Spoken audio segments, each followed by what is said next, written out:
Hey everybody, welcome back to Caveman Security. So today we're going to go over another OWASP top 10. This time it's going to be over broken function level access. So this one's going to be really fun because what we're going to do is we're going to talk about some of the real world cases. Actually, I found a really cool one from Hacktivity. And finally, we're going to do a demo where we're going to delete another user's video. Okay, so if you guys are ready, let's get started. Okay guys, so I need to speed run through this because I only have like a certain window to post YouTube videos, like a 15-20 minute video. So let's kind of go a little bit. Alright, so let's talk about broken function level authorization. Think of them as actions. Deleting things, modifying things, changing things, adding things. It's the most important thing you should take away from that. Okay, difference between BOLA and BFLA. So remember, BOLA is there you can access information you shouldn't. BFLA, you're performing actions that you shouldn't. Pretty clear. The hidden admin problem. So again, there's some hidden admin functions that we do not see on the front end. It's mostly on the back end. And for good purposes, they want to keep it hidden, but for us, we still find them.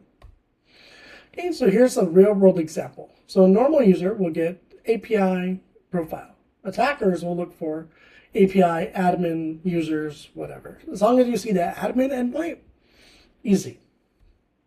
Why this happens? So developers assume, oh, nobody's going to see this.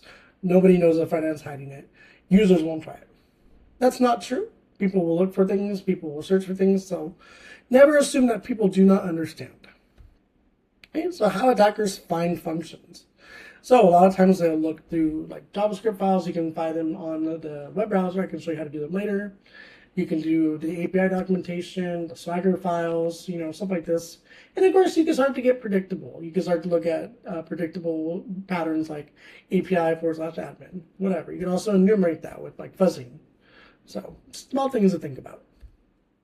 Okay, so real world impact. So again, you can delete users, change their information. You can look at receipts that you shouldn't, invoices, stuff like this. API no out. So this is a HackerOne report. It's 30575. This one's about Bookfresh. So what happened here was someone was able to actually use admin level privileges and gain access to the functions that they shouldn't. So it failed on the back end and it did not verify information. So if you've ever seen something like verified token, this is a way to verify a lot of this information. So in this case, it did not do that. Okay, so the attacker's flow was they logged in, they found a hidden endpoint, they attacked the endpoint, did a manual API request, they saw that it failed, role check, and they were able to use privilege execution. Okay, so again, key mistake, the application trusted the front-end restrictions, the hidden buttons, user interface controls. So really, they tried to use the front end as security through obscurity. So common developer assumptions, users won't find it. Admin functions are because they don't see it. It's not true. If you can figure out the patterns, you'll figure out the functions. Very simple. Okay, how to prevent it? You need to use those API token steps. So every time you hit an endpoint, you need to have a token verification every time. Make sure you have role-based access. So when you're developing accounts, you need to make sure that there's the current user role, not the admin role, but the user role. Okay, deny access by default. It's true, just kind of zero privilege everybody. And of course, try to validate by server side. Okay? So remember, OWASP specifically recommends enforcing authorizations for every function and endpoint. So just something to think about. Okay? So why the front end fails? Again, obscurity through obscurity. Security through obscurity. So we don't want to have hidden buttons that's just going to randomly do us stuff, right? So always think about what's happening in the back end.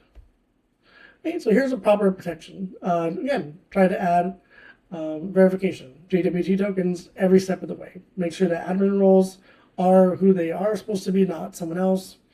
Make sure that everything is on server-side enforcement. Okay, so here's just a really clear example. So if current user and role do not equal admin, return 403. Very basic example, but this is what we need. Okay, finally, here's some key takeaways. So remember, BFLAs, they expose privilege functions, they trust the front end too much, and they skip role verification. So guys, hopefully this was a really quick, dirty intro to what BFLA is. Now let's go into a video so I can show you how it's done. All right, everybody. So here we are at the crAPI API. So what I did, just to kind of give you some perspective, I made another user account and added the same video. But what we're going to do is we're going to kind of look at the functionality around how these endpoints work and see how we can maybe change that. So let's go over to my account and we're going to take a look at the video. So we're going to scroll down here at this one and we're going to say, okay, let's take a look. So here we can actually do a few things. We can change the user name or the video name.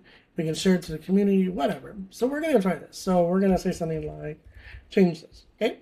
So let's kind of go look at that. Or like, what does that look like on the endpoint, right? So let's go ahead and go back here to Kaido, and we're going to take a look. So we see here our video endpoint, video 52, okay? So we know that our video is going to be 52, and this is going to be kind of useful for us. So now when we scroll down, we see our JSON data. We see that I have the video name and change this.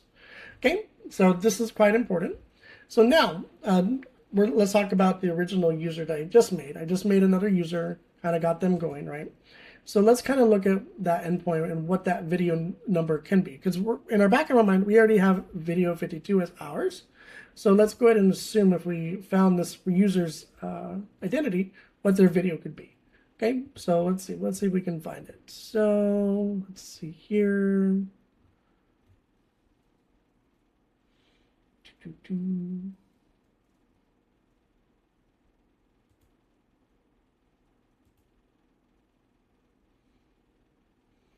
And also, this is also a great example why you should also try to kind of keep an eye on your different endpoints. If you're working with a lot of endpoints, it's good to kind of maybe highlight them. So if I can find this endpoint, then I will highlight it. So here we go. So video 102.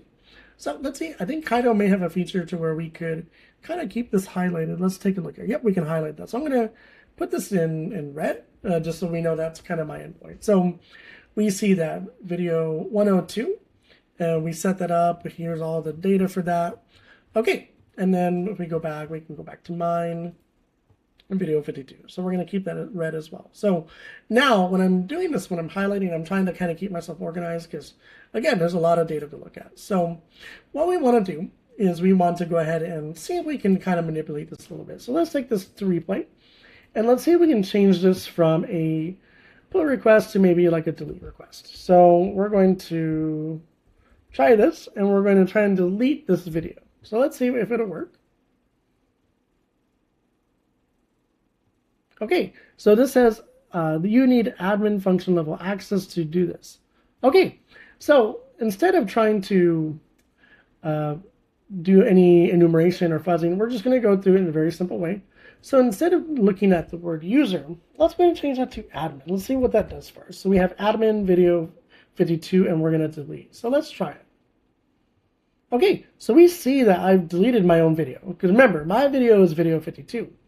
So if we go back and we scroll down and we can look at our other endpoint, we can see video 102. Okay, so I should not be able to do this with my own token, everything. So, but let's assume that I can. So we're going to go ahead and change this to 102. And if it works, then we're screwed. So remember, I have my identity API version 2 admin. So admin is the functionality endpoint, videos, and 102. So let's check it out. Boom, again, I'm able to delete another person's video. So as proof of concept, let's kind of go back to mine a little bit. Let's kind of refresh. Let's take a look. So if it worked, it should have deleted it. So let's see. Yep, there's no video here. So now we'll go back to my other user that I created, which pretty much the same information. So we're just going to kind of do it like this here. So we're going to do tester, and I'm just going to throw in the password here. Just because I kind of wrote the password kind of funny. Oops, I don't really care if anyone saw that because it's local. But let's go back. So, okay, here's my Mercedes. We're going to go to my profile. Let's see. The video should be deleted. Boom. Okay. So guys, this is a very good example of BFLA. Hopefully you guys found this interesting. You kind of understand how predictable endpoints could be. Now, I could have taken you on a much longer journey, but that wasn't the goal of this video. The goal was just kind of say, hey, I have everything set up. This is some assumed knowledge, but let me show you what I can do even with my bearer token. Okay, so guys, that's it for this video, and we'll see you guys in the next one. Thank you and take care.